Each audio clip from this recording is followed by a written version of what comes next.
All right, good peeps. It is the debut edition of Heart of the Game. WFXR Sports Director Jermaine Ferrell, along with the awesome twosome, the dynamic duo. Oh, snap. Okay. We talking weekend sports anchor Ryan Moye and Miriam Chamberlain, MC, the sports reporter, Austin Nim. How are y'all doing today on the debut, the inaugural episode of Heart of the Game? Because we got heart. I'm all right. I'm chilling. Miriam, how you doing? I'm going great. How you doing? I'm doing great. Doing great? Like Tony the Tiger. You're great. Raspy. Good stuff. Great. You're great. Miriam Chamberlain, is playing hurt for the last couple of weeks. Yeah. Had a little cold action, but she is with Halls and tea and lemon and everything else. She is a gamer. And this episode, the first one, we figured we're going to talk about ourselves because, people probably don't know what we all like, what we do and all that. And it's great when we have this opportunity to talk about ourselves because, like I said, people don't know. So how we roll is, Kathy Ferrell always told me, ladies first. So we start with Miriam Chamberlain. Miriam, tell her about you because, you kind of like the baby of the group. But what about you? Not the baby of the group. Yes. All right, let's see if I can get through this without coughing. Or crying? I don't cry. What do you want to know? What do I know a lot, but maybe people are. Well, all right. So basically, you're from Chicago, went to Kansas State. Yes. Athletic as all get out. But, talk about growing up in Chicago. What made you really want to get into sports broadcasting? Because really, that's probably what people want to know. Yeah. What made you want to get into sports broadcasting? Well, my whole life, I was around sports all the time. And for us growing up, I have 4 other siblings. So it was a household of school, church, and sports. We were never home. And if we were home, we were on the road somewhere with my dad traveling while he was doing sports. So it was a lot to take in, but it was so fun as well. So once I started playing and just getting involved with journalism, I was like, this is something I could see myself doing. I had other aspirations down the line, but that kind of fizzled out throughout high school. Now, what were those aspirations and what sports did you actually play? Yeah, I played a lot. By my senior year, I had to figure out which sport I wanted to go with, so I stuck with softball. But I did cheer, volleyball, track and field, cross country, softball, of course, and what else? There was just the little intramural stuff, just everything I had going on. And then by my junior, going into senior, my dad was like, all right, pick a sport. Because I was still doing cheerleading, I was still doing volleyball, and I was still doing softball. So every season was different for me. So I finally just decided to just stick with softball. Luckily, I got a scholarship playing, so I was like, I stuck with the right sport. And then going to college, it was a little bit different than what these college kids see now. I do still have eligibility left, so I might try to go back. Well, I mean, it doesn't matter. You can be 30 years old and still be playing college athletics. I'm like, we didn't get paid, and we had red shirt years, and that means you actually sat out and had to wait your turn. So, but once I got into journalism and broadcast sports, it just kind of clicked, and I still feel the same way I feel about it once I got into it. So I had double majored in kinesiology and broadcast journalism, but broadcast journalism took so much out of you. So I had to drop it. Kinesiology would take a lot out of you. They both were just button heads. So my advisor advised me to maybe you should just make one a minor. So I ended up making kinesiology a minor instead. But I still have passion for kinesiology too. But I think where I was at and with the intern I had already had with journalism, I was kind of further along with it. But yeah, both of those degrees were very tough to get. So. And you came from our sister station, Abilene, Texas. Yes. David Robinette. Yeah, shout out D-Rob. D-Rob was the man that worked know a lot about him, great guy.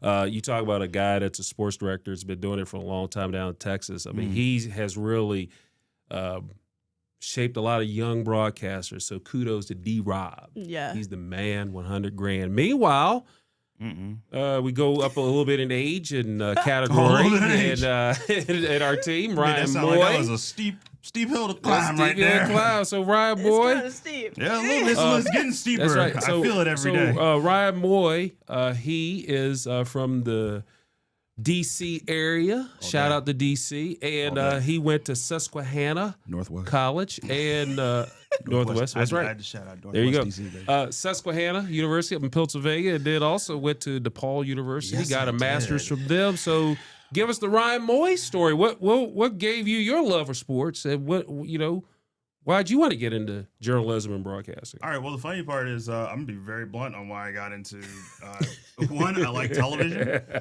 I love television just in general. I am a '90s kid, which means I grew up with all that great television from the '90s that I think is unbelievably fantastic. TGI Fridays. Yeah, TGIF. Shout out all day. Family Matters. Step Darkwing by Duck, Step. Tailspin, all that great What about stuff. Step by Step? I was a Step by Step fan. I do like Cody. That was my guy. Boy Meets Also, World. Stacey Keenan is Boy Meets awesome. World too, right? I'm a Boy Meets World fan, but Family Matters really was like for me. You had a crush on Laura? No, I did not have a crush on Laura. This So is if what- Kelly Mama- Cheyenne Williams is watching this, Yeah. Mama Winslow? no, Grandma Winslow? Grandma Winslow was a boss. Aunt Rachel? So, Is that what it is? who was it? Thelma Hopkins. Yes. See, you see that? Like I just know the Rolodex. She was. the Now, I entire remember thing. her from Tony Orlando and Dawn in the '70s, Right. and then of course, Give Me a Break Right. with Nell Harper. So, Nell Carter, not Harper. Yeah, Nell Carter. And now I'm hitting everything. Like Right. I'm hitting cables and stuff. See? Now. But anyway, But no, I've always been fascinated by the power that a television has had, especially as someone who did not get cable probably until high school. So I would find ways whenever I went over my friends' houses because they all you had took cable. over the. You took over the TV. I pretty much memorized the entire Nick at Night lineup and the Nickelodeon lineup and the Cartoon Network No lineup. way. It was Wow. pretty crazy. I to the remember point where when my mom cable was like, first "What?" came out, because when it first came out, it was those coaxial cables. Yeah, it was a coaxial. And it was a box. Like you had to physically get up there and turn the dial. That was cable for me when I grew up. Yeah. And of course, back in the day, we only had the 3 channels. So let's say if the president came on, you were like, that's all you saw. And maybe you flip over to PBS, get the Electric Company or Mr. Rogers' Neighborhood or 321 Contact or Square One or Sesame Street or Reading Rainbow, Butterflies in the Sky. All that. There you go. Shout out LeVar Burton. LeVar. It's one of my heroes. But back to you. My But bad. yeah, no, I pretty much loved it. I was just fascinated by it, and plus I like technology and things like that. But I played soccer for a really, really long amount of time, and I love that sport so much. And I also was in Taekwondo for a minute, basketball, lacrosse, you name it. I got injured. That pretty much was it. And my mom was like, you better figure it out. And So your dad told you to figure it out, and your mom told you to Yeah. figure it because Mama Boy don't play she either. does not play. So she was kind of like, hey, look, you gotta, there's other things out there. So, but I was also a big science person. So Bill Nye? Bill Or Nye, Professor Magic School Proton? Bus, Professor Proton from Big Bang Theory. See, I was all about that was after. So I was Yeah, all about much Miss later. Frizzle and the Magic School Bus and things like that. Or Beekman's World, but not a lot of people even know about Beekman's World. Or the So little I'm saying- Einsteins. No, that's We're after. going on a trip on a little rocket ship. This is also because he has grandkids, so like the little I am Einsteins. impressed.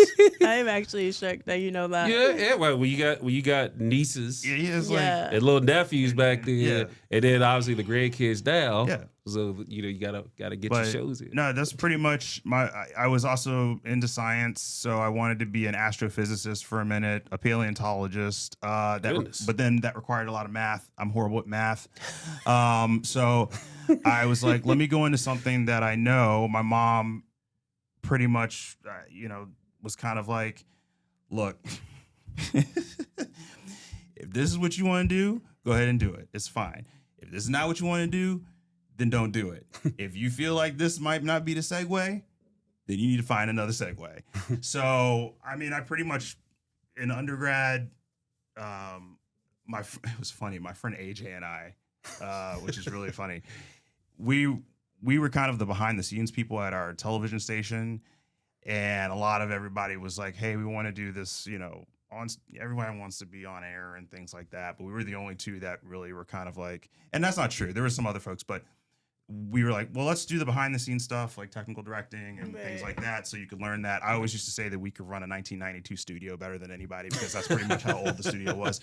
It had a tape deck and everything. The irony of that is I think now it's just myself and AJ, who currently works in Seattle at one of the at a television station in Seattle, and I'm here. So yeah, did all that stuff. And I graduated at the greatest time in the world because, the late 08s to 2010s were just so fantastic for finding jobs. And and so I worked I was also into politics. So I was a big political type of dude. I like to talk about, race relations and the intersections between that and sports and things like that. So I would do editorials, and I wrote for the paper for a little Chicago bit. Defender. I wrote for the Chicago. I worked for the Chicago Defender for a minute. That was one of the coolest experiences ever. And shout out Kathy Chaney. Thank you for that. And Dr. Ritigliano. Yes. But so then I went back to get my master's at DePaul. DePaul was fantastic. Got some scholarships and things like that. I think won an award or whatever, stuff like that. And you just glossed over. Yeah, and a lot of the people that I went to school with, they're doing some crazy cool stuff. Really happy about that. And so I kind of got my first job, and it was in Texas, since we all seem to do time in Texas. Not to make it sound like that, but that's kind of what it was. It was a great experience, a learning experience. I started off as a photographer.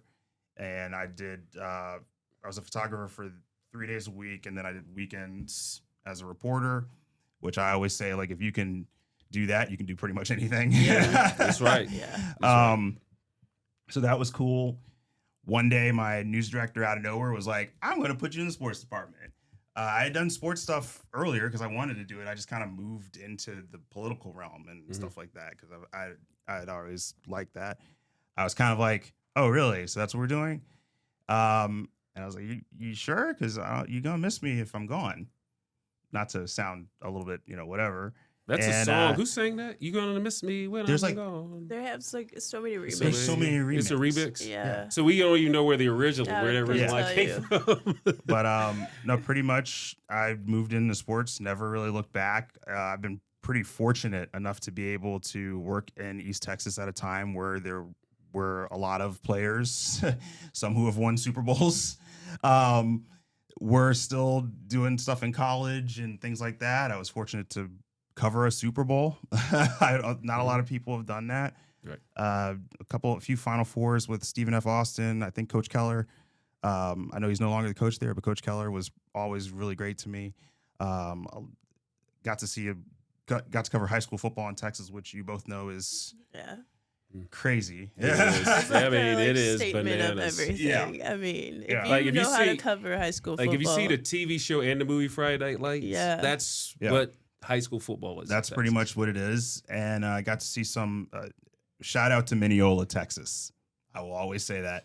Mineola won their first state title in I think like 60 something years. Dang. Wow, so I got to be a part of getting to be a fly on the wall has been really, really unique. I like seeing the best part about this is the high school perspective, because you get to see these young people do these amazing things, come from these different homes, different backgrounds, you name it. And then really it's just all about competition. So I was in East Texas for a minute and got an opportunity here, worked in Blacksburg for a minute, and now I'm here. Started from the bottom. Now we're here. Yeah. Yeah, there we go. And I will say this about, you two Utes, as I would call the two Utes. What movie that came from? Oh, do you know if you're saying what I think you're saying? Yes. Oh, jeez. My cousin Vinny. Yeah, that is my the two Utes. Vinny. Yeah, that is. You hit me with the Joe Pesci. Yeah. Chamberlain or Joe Pesci. And Ralph Macchio, Karate Kid. There you go. He was at it. And your girl, You know who she is. Marissa Tomei. It's a different world. That's right. First season is a different world. From where you come from. There you go. Not the next season. But you have to have the sunglasses because Mary Dwayne Wade had the sunglasses. We did That's my the man. piano right there. Kadeem Hardison. Kadeem Hardison. Good deal. So I got to ask you both this. You know, the fun that you guys are fun to be around. I got to tell you, great teammates, work hard, great people. Is there something that has stood out since you guys have been here that's so memorable? Is there something like an event, or it could be several events that has stood out while you've been here? You can take that one. No. You can take that one.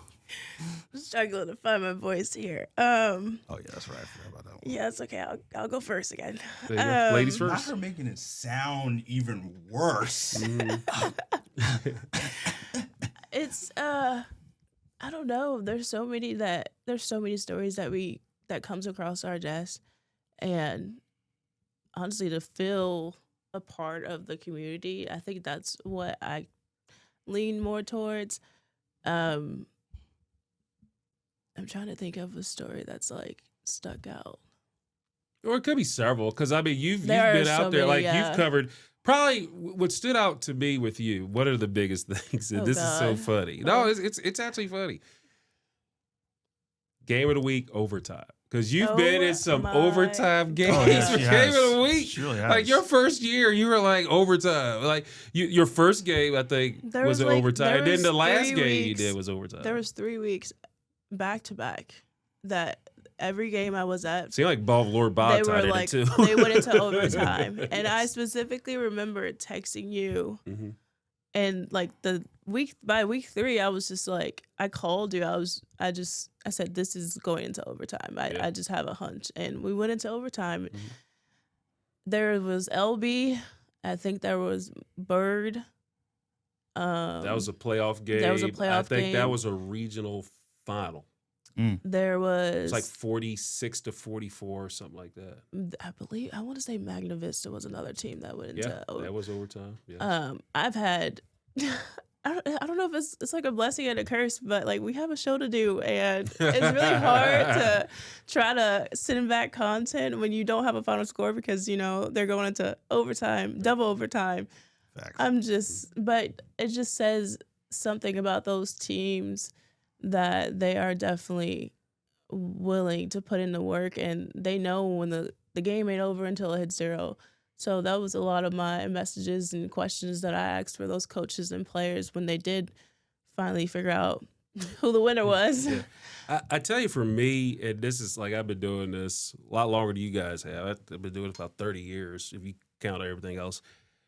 The joy of seeing a team win state, like if they win a state championship, it's first of all, it's parties, everybody's excited. Mhm. Parents are excited, coaches are excited, whoever else helps with the team, they're excited. But the tough ones is when a team loses a championship game, because we've covered both ends of that spectrum. We've seen teams win it, we've seen teams lose it, and the toughest thing is when you see a team lose a championship, because I've said it before. I feel like these are our kids, So when I see these youngins lose a game, like the week before, they're excited and fired up playing for a championship, but then they play for that championship and they lose. I mean, there's been some unlikely state championships I've covered. Two comes to mind in your sport of softball, like when Northside won it, because they haven't won one in 10 years and they were struggling. They get, the coaching going.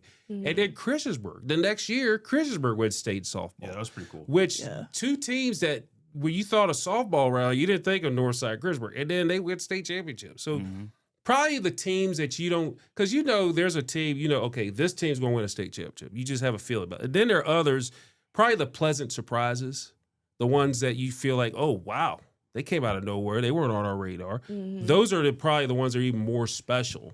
Or seeing like, coaches, win a championship. They've been knocking on that door and they finally win one. I mean, those are moments Coach Chris. that I enjoy and things like that. Probably one of the more unlikely ones was Travis. It was Travis Wells, not Travis Wells. That's never mind. But Yeah.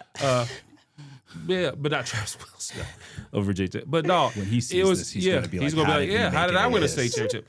No, it was Blacksburg winning it that year, and they came out of nowhere. Like they were like dead in the water in the middle of the season, and all of a sudden they get hot at the right time. They ran the ball, they did all those things. So teams that are that you just come out of nowhere to win a state championship is pretty cool. And then seeing these kids just give it their all on the field and on the court is so special.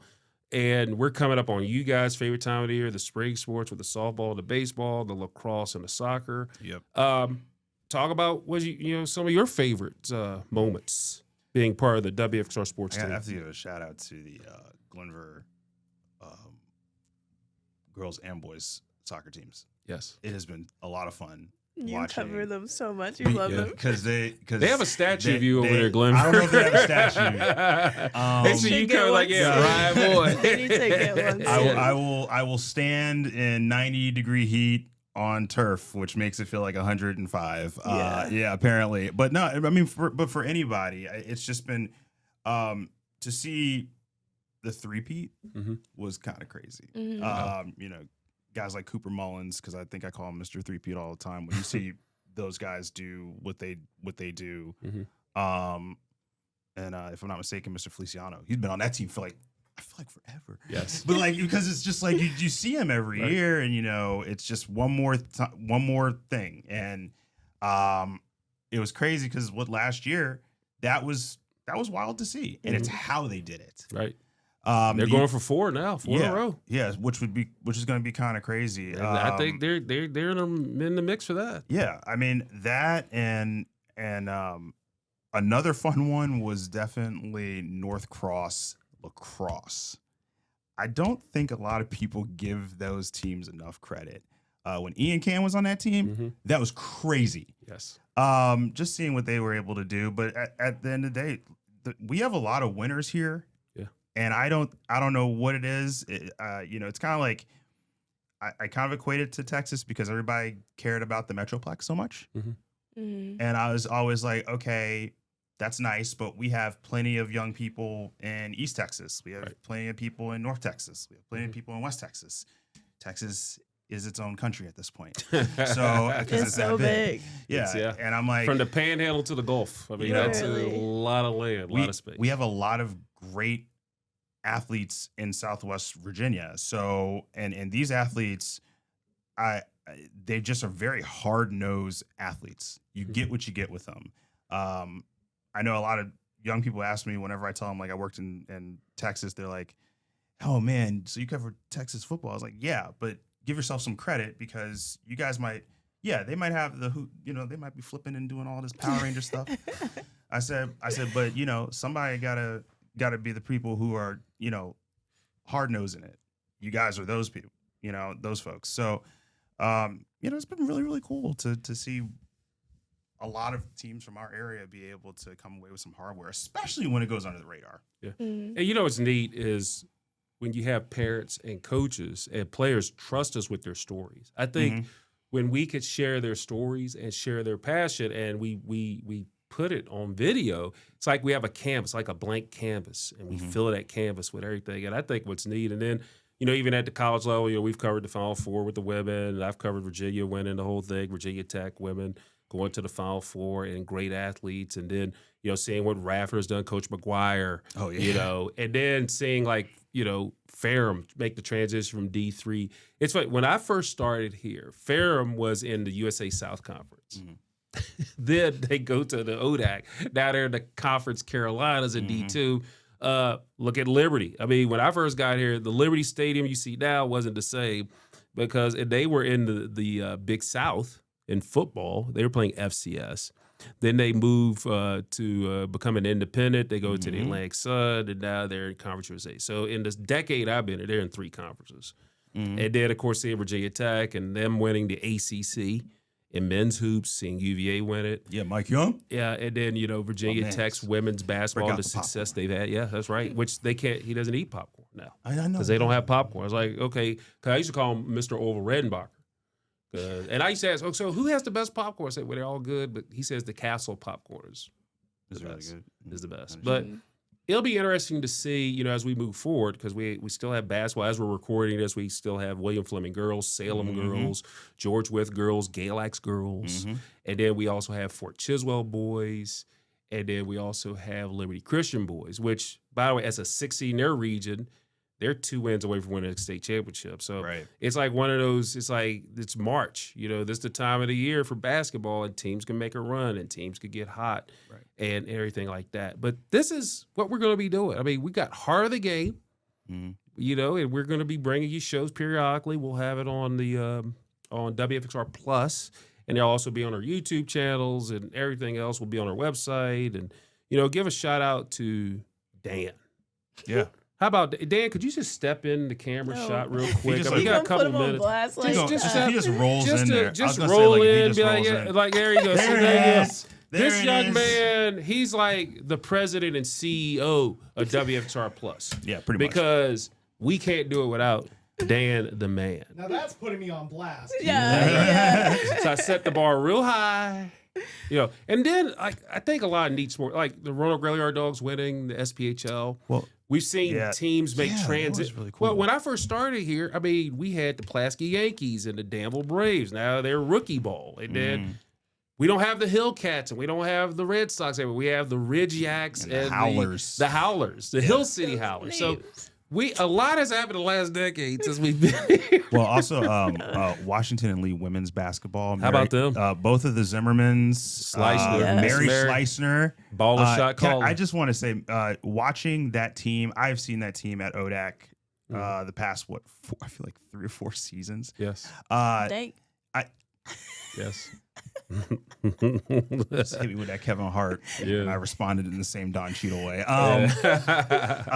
Just watching that team has been a pure that has been so much fun. Right. Those young ladies, Quinn McGinnis at the same time, Yes. and Miss Icy, they have been such a joy to watch. Right. And also shout out to Roanoke College, my man Patrick.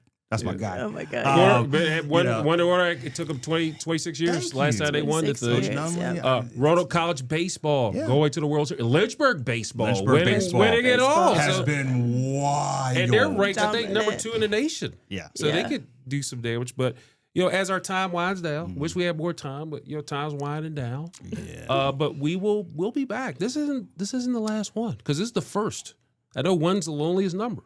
We'll have others. And heck, we might expand it. We might go a full hour if we feel like we need to. But Oh snap! Here which we we go. could. I mean, heck, we could talk for hours. Bring Dan in. We got NASCAR help. With Grant. I mean, we have people that know it. I mean, we could bring in some fishing. We could bring in anybody else because they know sports. Resident export. That's right. Expert. So as we wrap it up, Miriam Chamberlain, Ryan Moye, I'm Jermaine Ferrell, and as I say a lot of times, hope all of your teams are winners. Have a wonderful and blessed day, night, or morning, everybody. Boom.